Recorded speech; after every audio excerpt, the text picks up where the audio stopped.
Assalamualaikum warahmatullahi wabarakatuh. Selamat pagi anak-anak. Bagaimana kabar kalian hari ini? Alhamdulillah luar biasa. Allahu Akbar. Semoga kita senantiasa dalam keadaan sehat walafiat. Sebelum kita memulai pembelajaran pada pagi hari ini, marilah kita berdoa terlebih dahulu. Bismillahirrahmanirrahim. Raditu billahi rabba wa bil islami dina wa bi Muhammadin nabiyya wa rasula. Rabbi zidni ilma warzuqni fahma. Amin ya rabbal alamin. Pada pagi hari ini, kita akan membahas tentang materi pokok sedekah, yaitu pengertian dan dasar hukum sedekah. 2. Ketentuan sedekah. 3. Tata cara sedekah. Dan 4. Hikmah sedekah. Tujuan pembelajaran pada pagi hari ini adalah setelah melihat video dan PPT materi sedekah dan menggali informasi, siswa dapat menyimpulkan pengertian dan dasar hukum sedekah dengan benar.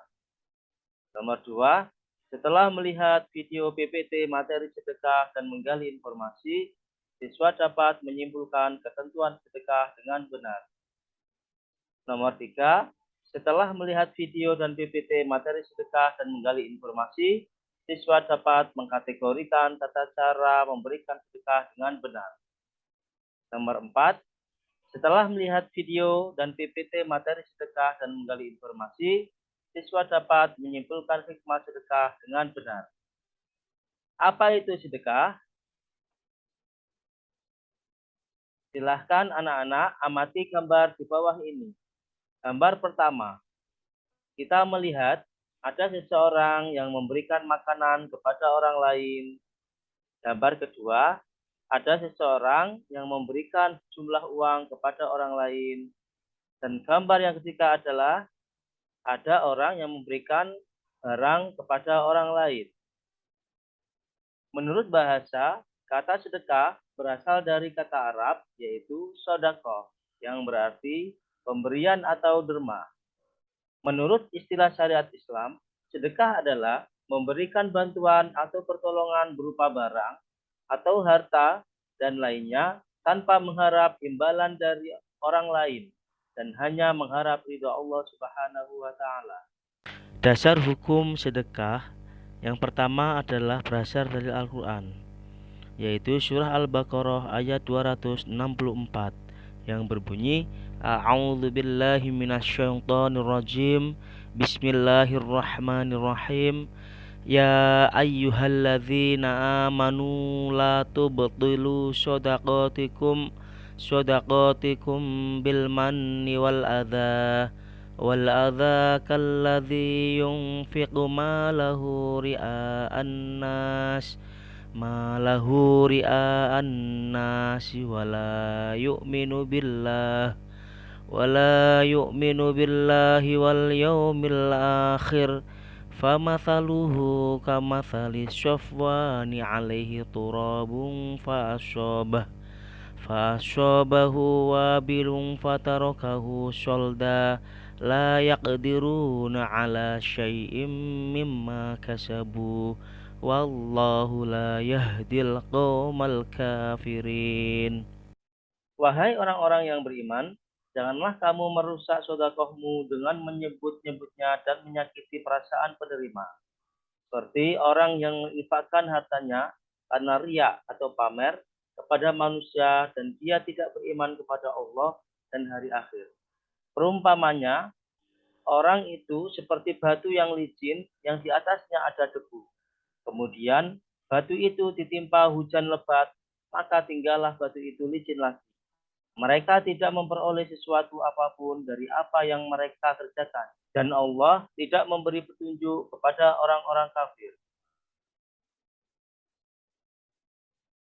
Dasar hukum sedekah yang nomor 2 adalah dari Al-Hadis yang berbunyi, Idza mata ibnu Adam in qata amaluhu illa min salatin, shadaqatin jariyatin au ilmin yuntafa'u bih au waladin sholihin yad'u lah. Rawahu Muslim. Artinya, apabila seseorang manusia meninggal, maka terputuslah amalnya, kecuali 3, yakni sedekah jariyah atau ilmu yang diambil manfaatnya, atau anak soleh yang mendoakannya. Hadis riwayat Muslim. Ketentuan sedekah.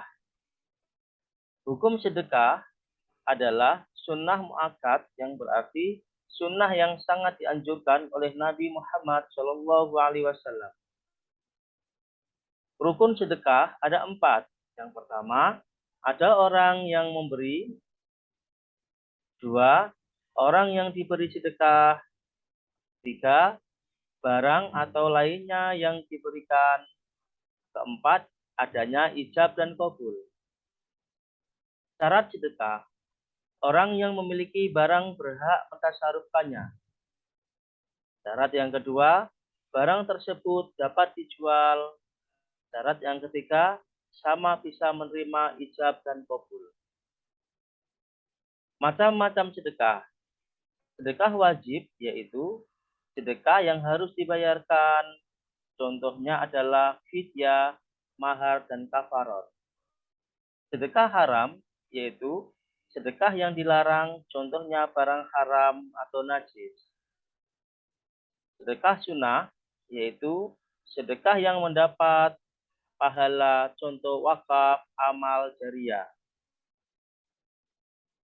Sedekah mubah yaitu sedekah yang sifatnya boleh dilakukan, boleh tidak, contoh hadiah dan hibah. Bentuk sedekah. Yang pertama adalah sedekah berbentuk harta. Yang kedua, sedekah sikap perbuatan baik. Yang keempat, sedekah lisan seperti berbicara dengan baik. Yang keempat, sedekah pikiran seperti mengajar kebaikan. Dan selanjutnya adalah sedekah tenaga seperti membantu pembangunan madrasah, pondok pesantren, dan lain-lain. Tata cara memberikan sedekah. Orang yang diprioritaskan dalam mendapatkan sedekah adalah yang pertama, keluarga terdekat. Kedua, saudara terdekat. Ketiga, anak-anak yatim. Keempat, tetangga yang dekat dan jauh. Selanjutnya, sahabat atau teman. Dan selanjutnya, ibnu sabil dan lain-lain. Orang yang diperintahkan untuk bersedekah adalah orang yang memiliki harta berlebih, ikhlas karena Allah Subhanahu wa taala, tidak menyebut-nyebut sedekah yang telah diperbuat, tidak menyakiti orang yang menerimanya.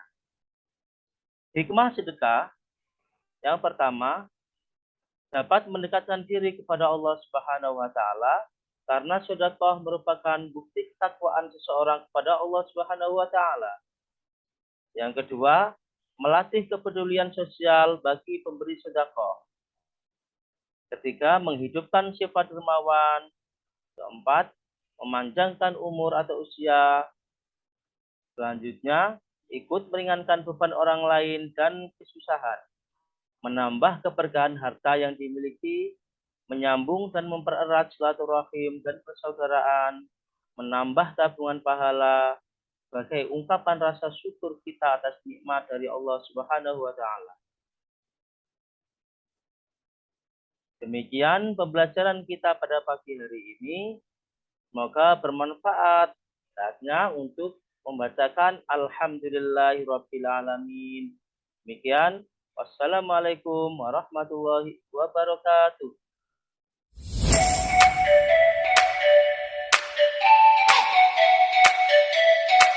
Assalamualaikum warahmatullahi wabarakatuh.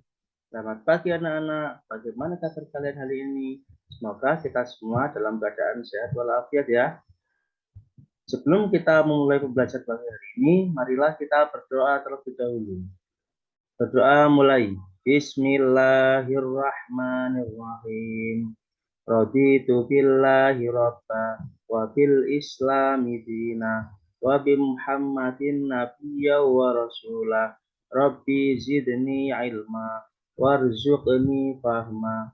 Amin ya rabbal alamin. Pembelajaran pada pagi hari ini kita akan belajar tentang tata cara infak, yaitu pertama, golongan yang berhak menerima infak, dua, golongan yang tidak berhak menerima infak.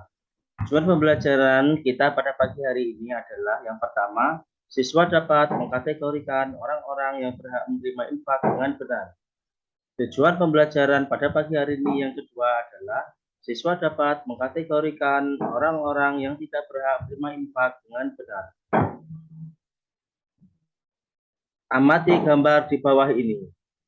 Gambar yang pertama, kita melihat ada orang yang memberikan sesuatu kepada orang di jalanan. Gambar kedua, kita melihat ada orang yang memberikan sesuatu kepada orang tua.